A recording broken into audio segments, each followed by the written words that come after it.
Mutation, combination और introduction to the probability. और ये चैप्टर काफ़ी ज़्यादा कमज़ोर होता है, इसलिए इसको बहुत ज़्यादा तवज्जो दें। और यहाँ पे हमें if A and B are mutually exclusive events दिए हुए हैं और इसका एक फार्मूला है जो कि हमें याद रखना है कि P A plus P B के इक्वल होता है, और अक्सर ये पेपर में आ जाता है। इसके बाद एक डाइस के ऊपर एमसीक्यूज़ है और प्रोबेबिलिटी इसकी पूछी जा रही है कि हमारे पास अगर डाइस को थ्रो किया जाए तो हमें बताना है कि इवन नंबर की प्रोबेबिलिटी कितनी होगी। तो एक डाइस की टोटल 6 साइड होती हैं और उस पर इवन नंबर जो है वो 2, 4, 6 होते हैं, और इसका एक फार्मूला होता है ओ ए। इवन नंबर कितने आ रहे हैं 2, 4, 6 यानी कि 3, और टोटल साइड इसकी 6 होती है। तो उस हिसाब से इसको हम फाइंड आउट करें तो 3/6 फार्मूले के लिहाज से, तो इस तरह से इसका आंसर 1/2 हासिल हो जाएगा। और काफ़ी इंपॉर्टेंट एमसीक्यूज़ है। इसी तरह हम इससे मिलती जुलती, जैसे अभी इवन नंबर का है और उसका आंसर 3/6 को डिवाइड करते हुए 1/2 है।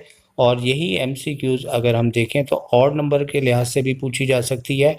बिल्कुल वही टेक्निक, वही फार्मूला, वही तरीक़ाकार होगा। और इसमें हमें याद रखना होगा कि हमारे पास ऑड नंबर कितने होते हैं। तो ऑड नंबर 1 to 6 डाइस के नंबर्स में 1, 3, 5 ये 3 नंबर्स होते हैं। तो ओ ए फार्मूले के लिहाज से 3 हो गया, और ओ एस इसकी टोटल 6 साइड होती हैं। पहले की तरह 3/6 को जैसे हम डिवाइड करते हैं तो डिवाइड के बाद इसका आंसर 1/2 आता है।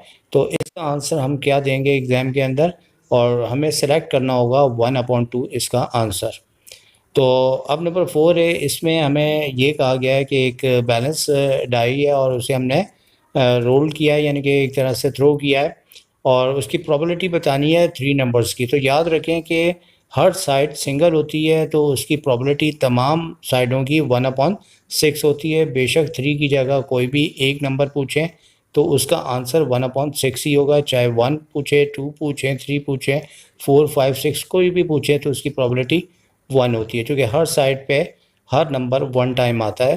तो अब हम नंबर 5 पे आ चुके हैं। तो the probability of getting a head in the single toss of coin. अब आपको पता है कोई भी हम सिक्का लें और उसकी 2 साइडें होती हैं, हेड और टेल। तो उसकी टोटल ओएस यानी कि टोटल पॉसिबिलिटी तो 2 हो गई। हेड की भी 1 टाइम होती है और टेल की भी 1 टाइम होती है। अब अगर हेड की पूछें तो फिर भी आंसर 1/2 है, और टेल की पूछी जाए तो फिर भी आंसर इसका 1/2 है। बहुत ज़्यादा एग्ज़ाम में ये आई है। अब ये नंबर 6 है, जो एक साल इस तरह भी आई कि उन्होंने 2 और 5 दोनों की प्रोबेबिलिटी पूछी। तो आप 6 साइड में आप देख सकते हैं कि 2 भी 1 टाइम आता है, 5 भी 1 टाइम आता है। तो लिहाजा 2 इसकी ओ ए फार्मूले के लिहाज से इसकी तादाद हो गई, और टोटल इसकी साइडें 6 होती हैं। और 2 को जब 6 से डिवाइड करें तो आपको मालूम है कि इसका आंसर 1/3 आएगा। तो ये भी एग्ज़ाम में आ चुकी है, और 1/3 इसका आंसर सेलेक्ट करेंगे जो भी ऑप्शन दिया होगा।